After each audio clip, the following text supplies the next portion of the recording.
Hello बच्चों, आपका बहुत बहुत स्वागत है आपके अपने YouTube चैनल पर। तो बच्चों, कैसे हैं आप सब लोग? आई होप आप सब लोग अच्छे से होंगे और आप लोगों की पढ़ाई भी अच्छे से चल रही होगी।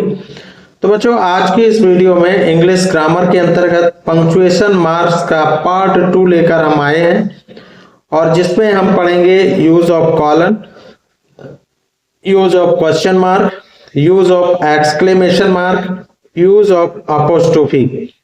और इससे पहले हम punctuation mark part 1 video upload कर चुके हैं। यदि आपने वो वीडियो नहीं देखी है तो उसको भी देख लें, ताकि आपका ये पंक्चुएशन मार्क का जो भी क्वेश्चन बनता है, किसी भी एग्जाम में आप बैठ रहे हो, जो भी क्वेश्चन बनता है तो आप आसानी से कर पाएं। इसलिए यहाँ पर हम सिर्फ पार्ट वाइज वीडियोस अपलोड करेंगे, और यहाँ पर इस चैनल पर आपको इंग्लिश ग्रामर से रिलेटेड कंप्लीट कोर्स मिलेगा, यानी कंप्लीट कोर्स देने की कोशिश करेंगे। तो बच्चों, इसके अलावा इस चैनल पर आपने क्लास 10th के अगर स्टूडेंट हैं तो क्लास 10th की प्रोज पोएट्री सप्लीमेंट्री के सारे क्वेश्चंस आंसर शायद, और पोएट्री से सेंट्रल आइडिया, सारे यानी question chapter wise most important chapter जो भी एग्जाम लेवल के क्वेश्चन हैं वो सारे अपलोड हैं। आप सर्च करके वीडियो पढ़ सकते हैं, या चैनल पर प्लेलिस्ट में जाकर देख देख के वीडियो पढ़ डालें। यानी इंपॉर्टेंट ही चैप्टर हमने डिस्कस किए हैं, इसके अलावा फालतू का मैटर नहीं है। तो बच्चों, समय को ना वेस्ट करते हुए शुरू करते हैं। और एक जानकारी और देना चाहूंगा कि इस पार्ट 2 के बाद यदि आपने पार्ट 1 वीडियो नहीं देखी है तो चैनल पर अवेलेबल है, तो वो भी वीडियो देख लें। इसके बाद ये पार्ट 2 देखें, और इसके बाद एक वीडियो और आएगी पार्ट 3 लेकर आएंगे, जिसमें ये सारे पंक्चुएशन मार्क क्लियर हो जाएंगे। इसके अलावा capital letters, use of capital letters की वीडियो अलग से लेकर आएंगे। इस तरह से हम 4 पार्ट में पंक्चुएशन मार्क्स डिस्कस करेंगे। तो बच्चों, समय को ना वेस्ट करते हुए शुरू करते हैं। आज हम पढ़ेंगे use of colon. First rule है, पहला रूल है, कॉलन का प्रयोग किसी भी लिस्ट, लिस्ट मानी सूची, यानी कॉलन का प्रयोग किसी सूची या एग्जाम्पल को शुरू करने के लिए करते हैं। जैसे यानी किसी की सूची को बताने के लिए हम कॉलन का प्रयोग करते हैं, या फिर एग्जाम्पल को शुरू करने के लिए हम कॉलन का प्रयोग करते हैं। जैसे एग्जाम्पल से समझ लेते हैं, the following items are required. तो यहाँ रिक्वायर्ड के बाद देखो, required pen, pencil, rubber, cutter and ink pot. यानी the following items are required pen, pencil, rubber, cutter and ink pot. तो यहाँ पर रिक्वायर्ड के बाद कॉलन का प्रयोग किया गया है। किसका प्रयोग किया गया है? कॉलन का प्रयोग किया गया है। यानी हम कह सकते हैं कि कॉलन का प्रयोग किसी लिस्ट यानी सूची या एग्जाम्पल को शुरू करने के लिए करते हैं। आई होप आपको कंफर्म हो गया होगा। अगला सेंटेंस और ले लेते हैं, the following candidates have been selected. और यहाँ पर सेलेक्टेड रोहन, श्याम, देव, अरुण, आयुष एंड राम। तो यहाँ पर सेलेक्टेड के बाद कॉलन का प्रयोग किया गया है।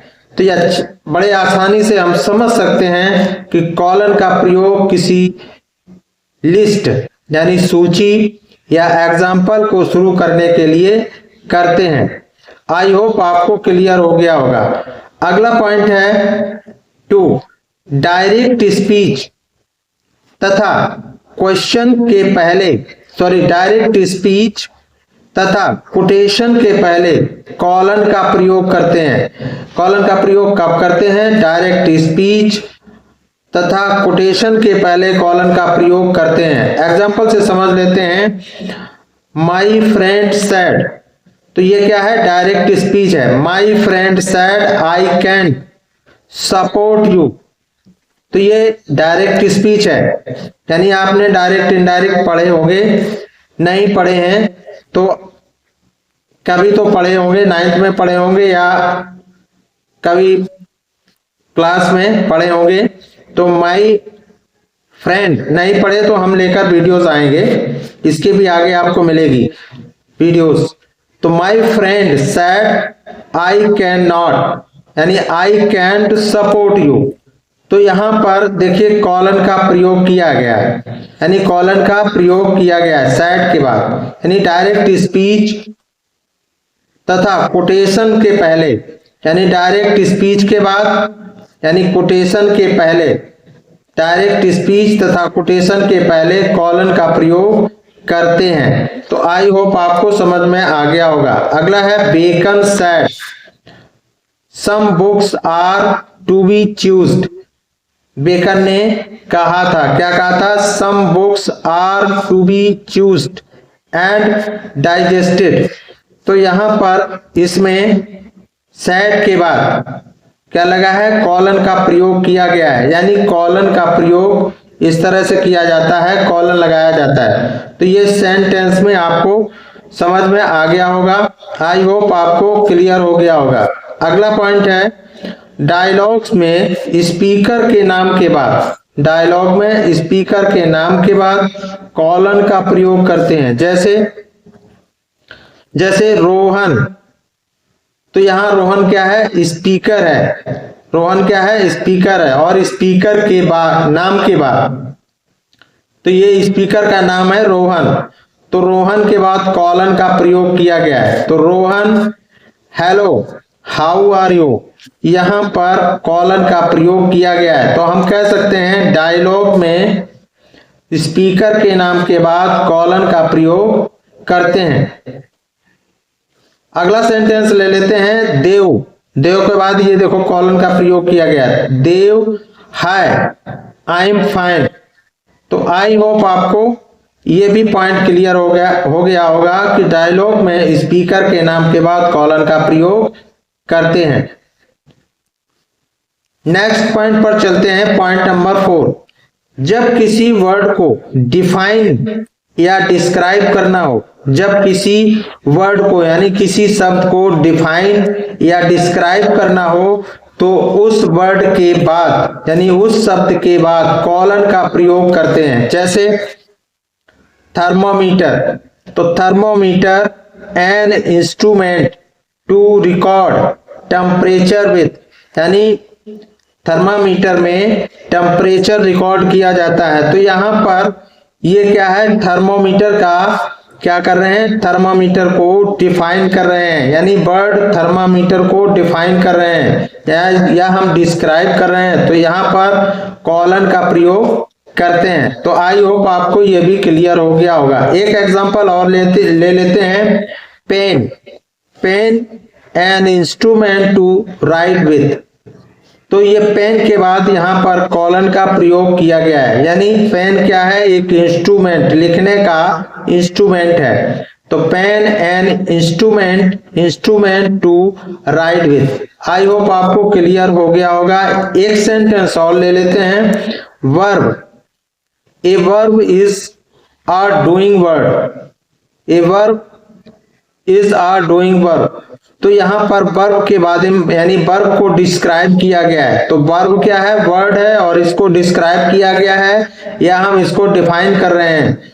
तो आई होप आपको ये भी पॉइंट क्लियर हो गया होगा कि जब किसी वर्ड को डिफाइन या डिस्क्राइब करना हो तो उस वर्ड के बाद कॉलन का प्रयोग करते हैं। Next, use of question mark. Question mark का यूज सबको पता होगा, फिर भी देख लेते हैं यूज ऑफ क्वेश्चन मार्क। कहां पर क्वेश्चन मार्क का प्रयोग करते हैं? तो इंटेरोगेटिव सेंटेंस के अंत में क्वेश्चन मार्क का प्रयोग करते हैं। यह भी इंपॉर्टेंट पॉइंट है। जैसे what is your name, what is your name, यानी क्वेश्चन, जो इंटेरोगेटिव सेंटेंस होते हैं उनके अंत में क्वेश्चन मार्क का प्रयोग करते हैं। अगला सेंटेंस और ले लेते हैं। Are you going to Delhi today. तो आई होप यानी जो WS से शुरू होते हैं सेंटेंस, उनके बाद में और जो यस नो टाइप के क्वेश्चंस सेंटेंस होते हैं उनमें भी हम क्वेश्चन मार्क का प्रयोग करते हैं। यदि आपने इंटेरोगेटिव सेंटेंस की वीडियोस नहीं देखी हैं तो उस चैनल पर सेंटेंस की वीडियोस अपलोड है, यदि आपने नहीं देखी है तो चैनल पर अपलोड है, आप देख सकते हैं। नेक्स्ट इंपॉर्टेंट पॉइंट एक है इसके बारे में, यानी इंटेरोगेटिव सेंटेंसेस के बारे में जहां पर क्वेश्चन मार्क का प्रयोग करते हैं नहीं करते हैं। पॉइंट नंबर एक ये है कि इनडायरेक्ट कोटेशन के बाद फुल स्टॉप का प्रयोग करते हैं, यानी जहां पर ये वो पॉइंट है, यानी इंपॉर्टेंट पॉइंट है कि इनडायरेक्ट कोटेशन के बाद फुल स्टॉप का प्रयोग करते हैं, ना कि क्वेश्चन मार्क का। तो क्वेश्चन मार्क का प्रयोग नहीं होता है, यानी इनडायरेक्ट क्वेश्चन के बाद में फुल स्टॉप का प्रयोग करते हैं लेकिन क्वेश्चन मार्क का प्रयोग नहीं होता है। जैसे एग्जांपल से समझ लेते हैं, he asked me what my profession was. He asked me what my profession was. तो ये इनडायरेक्ट क्वेश्चन है जिसमें फुल स्टॉप का प्रयोग होता है, क्वेश्चन मार्क का प्रयोग नहीं होता है। अगला सेंटेंस ले लेते हैं, एक और सेंटेंस ले लेते हैं कि don't know what type of man he is. तो आई होप आपको ये पॉइंट क्लियर हो गया होगा कि इनडायरेक्ट क्वेश्चन के बाद फुल स्टॉप का प्रयोग करते हैं, क्वेश्चन मार्क का प्रयोग नहीं करते हैं। अगले पॉइंट पर चलते हैं, पॉइंट नंबर 2। क्वेश्चन टैग के अंत में क्वेश्चन मार्क का प्रयोग करते हैं। क्वेश्चन टैग के अंत में क्वेश्चन मार्क का प्रयोग करते हैं। जैसे हैव यू, एक सेंटेंस ले लेते हैं, have you taken your lunch. तो देखो इस सेंटेंस में have you taken your lunch, haven't you, तो यहां पर ये क्वेश्चन मार्क का प्रयोग करेंगे। किसका प्रयोग करेंगे? क्वेश्चन मार्क का प्रयोग करते हैं। तो क्वेश्चन टैग के अंत में क्वेश्चन मार्क का प्रयोग करते हैं। अगला सेंटेंस एक और ले लेते हैं, don't you take exercise regularly do you.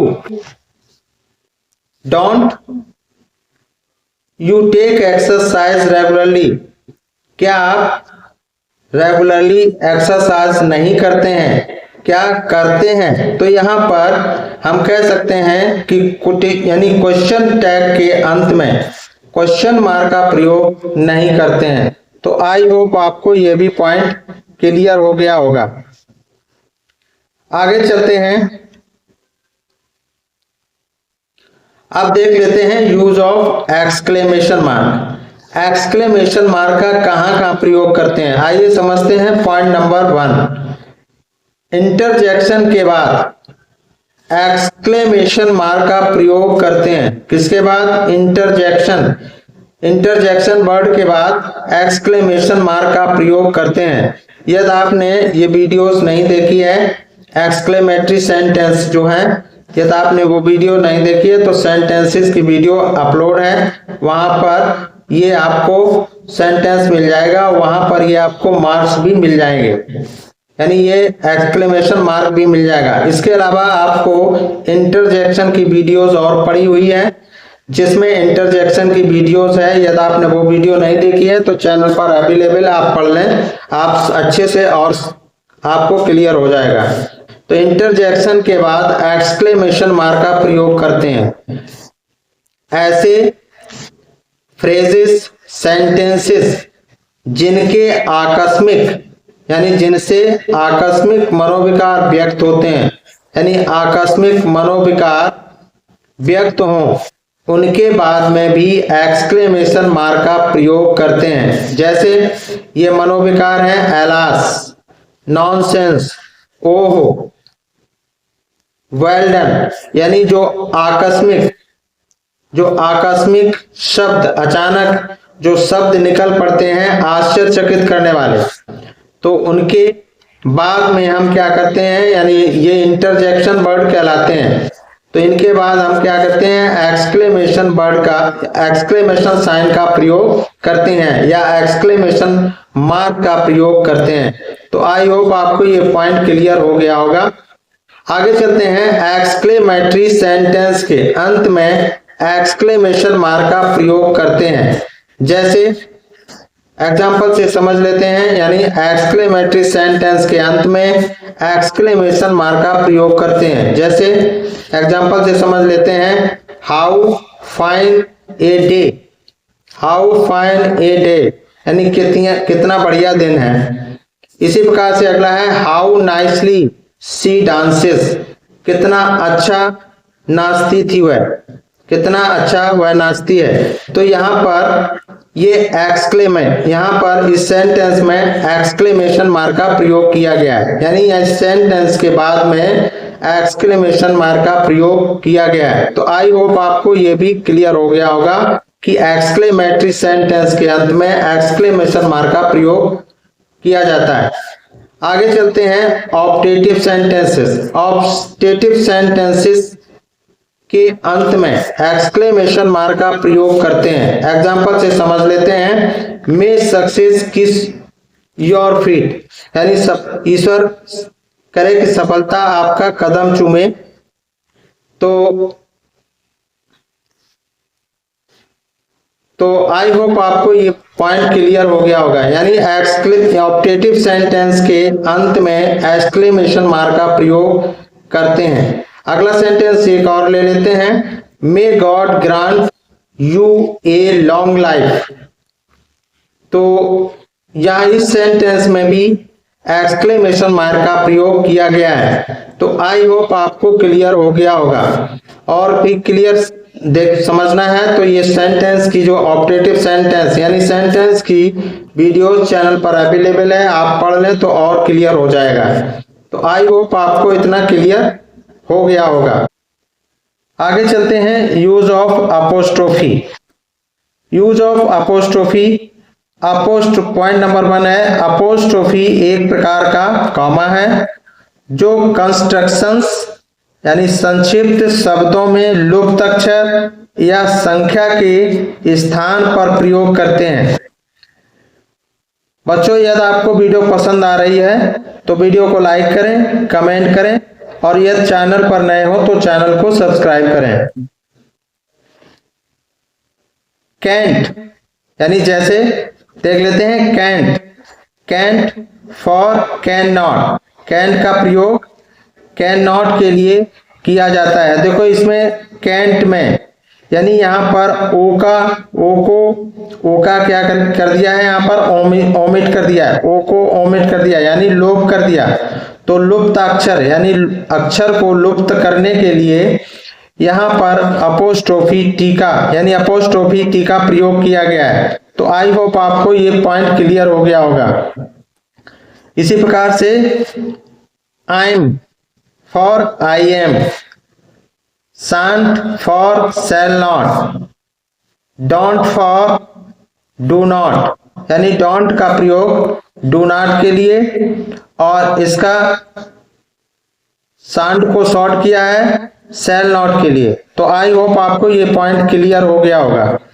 अगला पॉइंट है, किसी नाउन का पजेसिव बनाने के लिए यानी किसी नाउन का पजेसिव बनाने के लिए अपोस्ट्रोफी का प्रयोग करते हैं। जैसे मोहन्स पेन यानी मोहन का पेन, मोहन की कलम, मैंस लाइफ मनुष्य का जीवन, गर्ल्स स्कूल लड़कियों के लिए लड़कियों का स्कूल। तो देखो यहाँ पर जो गर्ल्स है प्लूरल है, प्लूरल के बाद यानी एस के बाद जैसे इसमें लगाएंगे अपोस्ट्रोफी लगाएंगे तो गर्ल्स एस के बाद अपोस्ट्रोफी लगेगा, ना कि अपोस्ट्रोफी ऐसा नहीं लगेगा जी, यानी इस तरह से अपोस्ट्रोफी नहीं लगेगा, यानी अपोस्ट्रोफी लगाने के बाद एस नहीं लगाए तो ये गलत है। यानी ये होना चाहिए गर्ल्स स्कूल, यानी एस के बाद प्लूरल के बाद यहाँ पर अपोस्ट्रोफी लगेगा। तो गर्ल्स स्कूल। इसी प्रकार से वोमेन्स यानी वोमेन्स के बाद यानी एस के पहले क्या लगेगा, ये प्लूरल है, इसके बाद में एस लगा है और उसके पहले एस के पहले क्या लगा है, अपोस्ट्रोफी लगा है। तो यहाँ पर इस प्रकार अपोस्ट्रोफी लगाएंगे। यदि आपने इसकी अपोस्ट्रोफी की एक वीडियो, स्पेशल वीडियोस पड़ी हुई है, चैनल पर अवेलेबल है, आप पढ़ सकते हैं। तो आई होप आपको क्लियर हो गया होगा। वोमेन्स कॉलेज इटसेट्रा यानी वोमेन्स कॉलेज, स्त्रियों का कॉलेज। आई होप आपको ये पॉइंट क्लियर हो गया होगा। यानी किसी नाउन का पजेसिव केस बनाने के लिए अपोस्ट्रोफी का प्रयोग करते हैं। नेक्स्ट पॉइंट पर चलते हैं। अंकों यानी फिगर्स, अंकों और अक्षरों का प्लूरल बनाने के लिए यानी अक्षरों का प्लूरल बनाने के लिए अपोस्ट्रोफी का प्रयोग करते हैं। जैसे write your fives and nines more clearly. फिर से देख लेते हैं सेंटेंस को। Write your fives nines more clearly. तो आई होप आपको क्लियर हो गया होगा। इसी प्रकार से अगला सेंटेंस एक और ले लेते हैं। Yours and eyes book, yours and eyes book alike, तुम्हारी और मेरी पुस्तक समान है।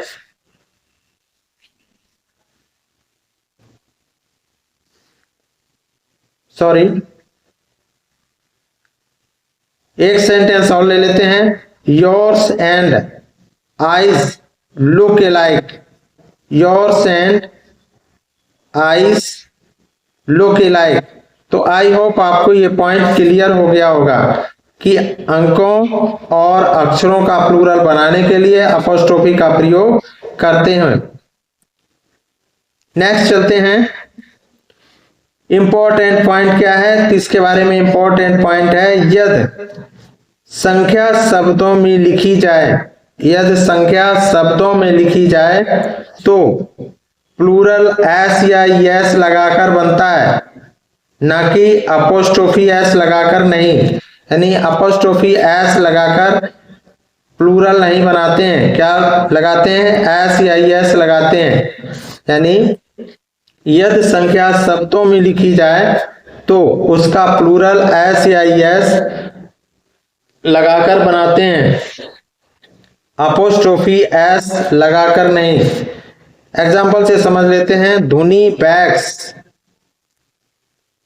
धुनी bags 2 4s and 3 6। Dhoni bags 2 4s and 3 6s। तो आई होप आपको समझ में आ गया होगा। नेक्स्ट वीडियो हम लेकर आएंगे पार्ट 3, पंक्चुएशन मार्क का पार्ट 3 अवश्य देखें। और इसके बाद कैपिटल लेटर का पार्ट 4 लेकर आएंगे। Capital letter, use of capital letter, capital letter का कहाँ प्रयोग किया जाता है। तो इस तरह से हम छोटी छोटी वीडियो बनाकर देंगे ताकि आप बोर ना हो और विशेष डिटेल में आपको वीडियो इस चैनल पर मिलेगी। तो थैंक्स फॉर वॉचिंग। फिर मिलते हैं नेक्स्ट वीडियो में। Thank you so much. तो वीडियो को लाइक कर दें, कमेंट करें, शेयर करें। चैनल पर नए हो तो चैनल को सब्सक्राइब करें।